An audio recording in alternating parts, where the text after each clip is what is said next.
Hello, today we're going to talk not about mobility but about improving our strength around our hips and around our core muscles. So really a lot of times people have a lot of tightness in front of their hips, and that tightness is because of protective tension in the muscles because of weakness in other areas. So basically, if we imagine it's like a muscle imbalance where some muscles are overworking and some are underworking.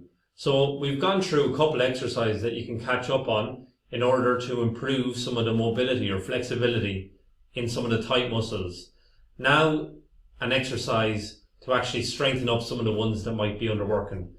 So one which is really important around the hips and the lower back region is the bum muscles, the glutes and hamstrings, because what they do is if they become lazy and weak, we basically sit our hips forward, which puts strain on the lower back and tightness in the hips. So what their role is to reverse that so that we stand with a more upright posture, which again, if you see my position, if I'm leaning forward, I'm going to have lower back pain or maybe neck pain. If we stack up all the blocks straight down by strengthening the glutes and the hamstrings, then we're in a better position. So one of the best exercises that we can do for that is lying down on the floor.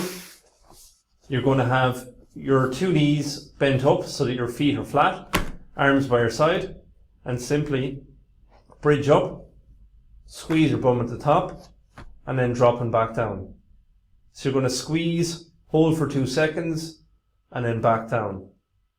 And you're going to do 10 reps in total. Now if you want to take it up a level, you're going to do a single leg. So you straighten one leg out in front and then push through one hip, hold for 2 seconds and then back down. And you can do 10 reps on one side before you swap over. So swapping, leg out in front, push up and then back down.